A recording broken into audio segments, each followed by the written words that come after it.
The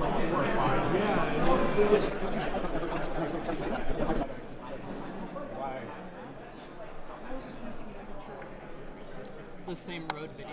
And Backpack Fi and Workout Fi and just hanging out with each other. And they're all like on Headcase, right? Mm-hmm. Then the new group is like really hanging out on HeadFi. And then we created Changstar as like a different, crazier approach to HeadFi.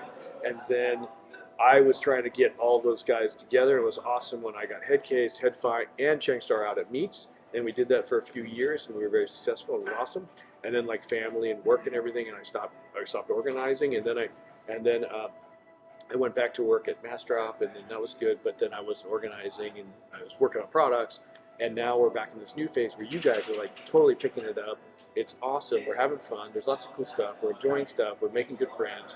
There's a lot of people that are very smart that get in this hobby because it still uses like their brain, you know, but it's different stuff, right? Mm-hmm. It's fun but different. Like you might be super visual, and so this is great because on your off time, are you going to keep working on visual stuff? That's kind of like you're kind of tired. Let's work on a different sense, you know. Like you're a photographer, it's great to, you know, like you flip it, you know. You see That's this. great. What you said right there in the community. What you said right there is like you're using your brain, you're making stuff. I think that's what this hobby's about. Like my day-to-day job is a product manager, and what I do is basically build stuff, right? But that, like, I'm building digital products and also doing all like the corporate side of things, and you know, wrangling engineers, designers, and business people, and they get stressful. But I love doing what I do. I love building shit. So physical and like actually like. But then that's why like my zen is the garage. Okay. And that's why I love making like tables or modifying headphones, because now I just get to be it all, and it's like literally like the way I describe it is like, you know, like, have you ever done yoga and you get done doing yoga and you're just like, wow, that was like intense work, but then you just like feel so good. Same thing when I make a table. Like I go in there, I know I need to make these two, and it's just like, yeah, it's super tedious. You got to cut down all the wire, cut these little threads out, and just like, what the fuck am I doing? It's a pain in the ass, right? But once you're done, and I may not even listen to it right there. It may not even like matter that I did that. I may not need it, you know. But you crafted something, exactly, and now you've got something to show for your time, and you've added something to the world. Yeah. We do a lot of consuming, and you do a lot of stuff that's not. You're not leaving a trace because it's digital, right? But this can be around, and this can have value to somebody, even like 5, 10, 15, 20 years from now. Yeah. I still have like little line-out dock that were custom made by some dude in Australia, and I pulled out my old iPhone 4 and my old like little stack thing. I'm like, oh, I still got this, you know, like, and it still works. I'm like, I know that thing sounds still pretty good too. Anyway, Oh, and another thing too is it's like it's complex enough. Our hobby is complex enough to keep us interested, to keep us engaged. First, we experientially like feed our senses, and it's like good food for the senses. It sounds good, right? And then we start going like, well, why does it sound good? And so we can chase that. And then we're like, okay, I got my fill of like circuits and topologies and driver types. I just want to listen to music again. And then you go dive into the music thing. So, and then you like didn't follow the And then you like come back and you're like, oh yeah, and then you're like, oh yeah, what's going on over here with these guys? And they're listening to what? And you see a picture and it grabs your attention and your imagination. What does that sound like? And what I don't know about, you know. And then you go. I always tell people this hobby is peaks, valleys, and plateaus. Right, and that plateau when you're talking about listening, when you're just talking about listening and just enjoying your gear, that's your plateau. And I tell people, enjoy that plateau while you're at it, because it's going to change. You're going to have to climb either a peak or you're going to go down a valley. And honestly, like right now, I'm in a valley. Not valley, but like what you're talking about. We had this earlier, like where I'm like, I'm good. Yeah, you're good. I found my those are nice because you're good for a while. Yeah.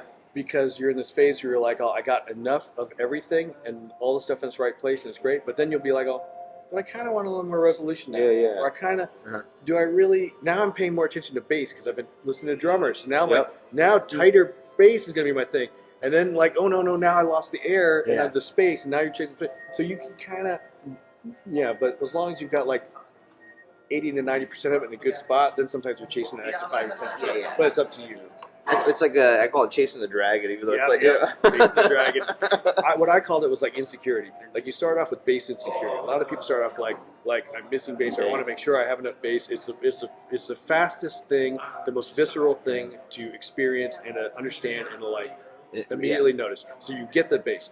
Then you're like, oh, but don't have highs, and you're listening to Yeah. highs, or maybe I don't have to have highs, and then so then you go chasing highs, and you might go the opposite direction, because back in the day it was really hard to get good bass and good highs, or then you'd end up with something super V-shaped, right? Yeah. So in the days, and then you're like, then you're missing the mids.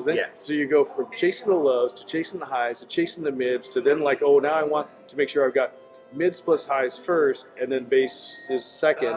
And you start. So you kind of go through these. I started really like when I got into headphones, because I was already into like loudspeakers or whatnot, just always into music, always into gear to a certain level. I was always chasing soundstage with headphones because I wanted them to sound like speakers, right? And the problem I feel like when you chase soundstage, you start getting these very sibilant headphones. You get these very high aggressive. So now what I've been, because you're always looking for real, right? And I think soundstage gives you this image of like there's people that you're seeing and playing music, hearing them. Is now it's like just timbre. Tone is like tone. That's why so much. Kind of back to tone is key. Yeah, just like, does it sound like a guitar, or does it sound like a guitar? How's that resonance? Does it have that decay, or how's that like? The right weight. The right weight behind the certain notes. The right thickness. Do I feel like I'm really hearing it all? Am I hearing music? Is this, how far off? Because you can stray a little bit. I was chasing soundstage too, and 800, and I was happy living. I was happy living in mids and space for a long time, and then I started listening. I'm missing some of the music though, and so then I started chasing. So we kind of go on these loops. Trying to find just like food and like other, and you're into cars too, right? I am. That's a lot more expensive. Yeah. But I'm saying, like, I am. You're like, oh, you want a car that like, I think a really fun tinkerer car that's cheap to start out with is like, a Miata. Mazda Miata. You can tinker the hell out of it. You can track it. MX-5, and you have a good. And work on your driving. We're learning your driving. You can DIY if you want to, or get help. There's tons of aftermarket parts. A lot of support. Then you discover like a 914. And then you're like, well, this is cool. But no. It's just that rabbit hole. Also with the cooking, right? You're like messing with like different spices and different flavors and different. You can go down a different rabbit hole cooking too, like the knives. Oh, the knives, dude. Like that's a whole beast of rabbit hole. When you start getting into like quality knives, oh dude, it's expensive and they're crazy. They're good. And then the sharpeners, and there's a whole other layer of everything. The sharpener thing is so difficult. Here's the thing: there's no consent. There's no like that's the one to get. It's like that has these straight offs, but it's not great at that. That has these straight offs. Well, I have like the grit of sharpening. Like where you have like the 200, 400, 800, 800,000. Start like working your way. Well, yeah, because like you're supposed to start. I think you're supposed to start with the lower grit and then you go high. But you know what I do like about, so I bought these knives that were like $25, and they're solid. They're great. They can be sharpened really well, and they do. And I got one for myself, and I got one for my wife, and my boy got me onto him, and he was just like, I'm like, is this right? It's too cheap. He's like, no, listen to me, bro. It's the HD 6XX of knives. Okay, he's like, okay. Because he's audiophile too. Okay. I was like, he's like, look. So what I'm saying is that you're not going to go down the knife rabbit hole. Yeah, he's going to save good. Yeah, and then you just be happy with it. Don't be like me who got like 9 cooking knives that are like thousands of times that I don't fucking need, right? And I was just like, so you just like get that, you'll be hella happy, and don't worry about anything else. And that's what I did, and I've been happy since. Yeah, because that's the thing. It's like this, like I'm into like keeps too, right? Yeah. But like I got one, and I'm happy with it. And maybe I'll switch some caps every now and then. I got a new one coming in. But with headphones, whole different story. Like I need like 20 of them. Yeah, I have a bunch. Maybe we learn really well by going down deep into a couple things, but you got to pick a couple spots. Yeah. And then you use the skills that you learned on researching and finding out the things, and then you can notice it in other communities and other things. But then just satisficing. Just get the things. Don't maximize, but satisfy. I call it going down the rabbit hole, and you go all the way to the rabbit hole until you hit the crazy. And once you hit crazy, you can back up. Or keep going. But there's a level. You can hit the crazy where it's like, or just try not to do it in everything, because then it's going crazy. Because it's also maintenance. Like if that's the thing. It's like you can know what the great knife is, but then like cutting it at the right angle. And keeping that angle throughout the thing and not deviating. Like, oh man, there's slides. My friend was explaining it to me. I'm like, oh no, because I got a really nice knife. And I'm like, oh no, like exactly. So, I used to go to the sushi spot back in the day. Like it wasn't like a fancy spot, but the dude that ran it, like, he did his thing as like a really good sushi chef, and then he just like, I'm just chilling. Had this little spot in Campbell, and he showed me his knife, and it was like not very big, right? And I asked him like what's up with that? Like, how long have you had that? He's like, I had this knife for 30 years. I'm That's like, why it's 30 years? smaller. And it used to be this big. I was like, wow. And I asked him, I was like, why didn't you just like buy? Do you not have other knives and different knives? He's like, I'm a sushi chef. This is my craft. It's one with him now. Exactly, that's what he said. I built a relationship now. with this knife. This knife is an extension of me. I'm not. That's it. If this knife no longer go, I'm done. He's like, I already been cutting fish for 30 years. And I thought, I'm like, that's deep. Like, that's pretty cool. Yeah. He's like, this is what I have. I don't As need to it changed, as it got smaller, he grew into it. Yeah, He changed with it. Yeah. That's crazy. Be one with the knife, man. I wish I could do that with headphones. Just have one. Well, that's what I feel like about the ZMS. Just tinker it. Like, but not like that though. You're not using them, and they're not properly grown. Yeah. Like, you know what I mean? Like, they will patina over time, that kind of stuff. But they aren't gonna like the knife where you're actually like. But I do feel like certain things like that, or like what you're doing with the Nitsch stuff. Like, that's like a very unique thing that you can call your own, and you somewhat with the DIY stuff too, right? Like, anytime you're what you guys talked before, like anytime you build something yourself, or even if you were buying a kit, let's say, right, that is something special. Yep. Like, that's something like yeah, kind of you care enough. You care enough though also to do this, and so there's already a level of respect and engagement. So, Yep. yeah, it's really cool. Well, that's the thing about it. You buy bottlehead crack, right? There's no other the one that you make. And if you buy one used, they're not all the same. You see the wiring jobs, you see the solder jobs. It's uniquely you, yeah. It's uniquely you, and I think that's what why I think when people talk about like if you're a little crafty with a solder, I still have mine. build the crack. Yeah, we kind of can't let go of it. Build the bottlehead cracks. Yeah. I mean, that'll teach you a lot about like how to build something in the hobby, and it's just like so much value on that. Yeah. And it's a good amp. It's good OTL for as long as. Especially with a high ohm headphone, it's fantastic.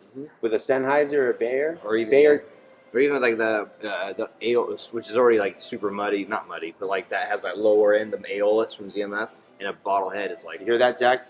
Aeolus is muddy. No, I'm just kidding. It's not what I meant. We'll edit that out. I'm just kidding. I love the Aeolus. Yeah. But you know what I will say about the Aeolus? Aeolus is pretty finicky on source. Yeah, it is. Like, you've got to pair that thing with the right thing. And that's why I think the bottle head is crazy, because it gives it like a lot of power when you don't think it needs a lot of power, and when it does, it cleans up a little bit more, and it gives you a little more that tube-like staging, and it makes it comes like into its own a little bit. Yeah, it helps the 6XO line for sure. The Yeah. 6XO line can be narrow, but it makes them punchy. It makes them dynamic. It's engaging, thick, and interesting. And then you can speed it up with the speedball. Like, it just gets a little bit cleaner. It's interesting. Yeah. Well, we got CeeTee here. You want to chat a little bit about what? Well, let's talk about the company Nitsch, and we have right here. Boom. All right, excellent. I need to buy one of those. Yeah, from you. Jay said I really want one of those. Like, you know what? Absolutely. I was like, I'll buy you that got right it, man. now, like you you got said. it. Look at you making cables for everybody, taking care of things, man. You're a community member, so I appreciate that. I love doing it. We're lucky. We're lucky in this area that we've got people that are engaged and get smart and into their hobby, but then also kind. We just like share gear. It's been like that for a long time.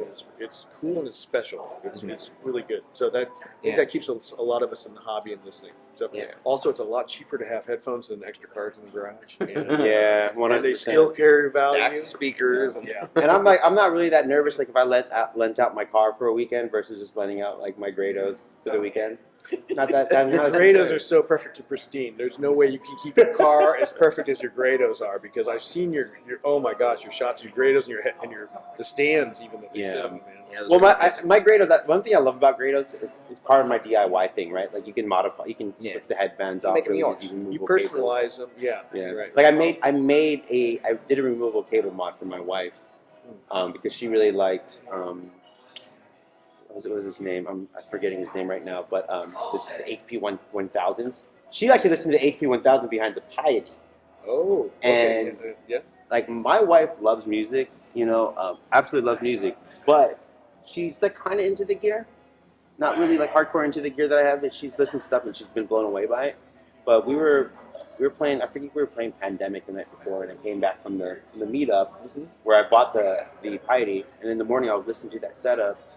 And then she's like, she comes in the room, she's like, hey, is this like the thing you were talking about, the amp and the headphones? I was like, yeah. And she just grabs them from me, she listens, she's like, this is amazing. This is the best I've ever heard. And then she literally sat there for an hour listening to music, asking me to like put on different Oh my God, records. that's the best. Yeah, it You was a just great go, feeling. I'll sit here and change tracks for you. Yes, it's so great. Get When in the like back. someone finally like. Oh yeah, no, Yeah. she was loving it. And then It's so good. I know- Share. And I always buy her like, you know, I've gotten her like the Apple AirPod Maxes and the AirPod Pro 2s because, you know, that makes sense for her lifestyle. But, you know, I had this pair of SR 60Xs that were just in the box that I was supposed to give as a gift. I just modified them for her. Made them a little table and I gave her as a gift, and she was stoked. Sweet. Yeah.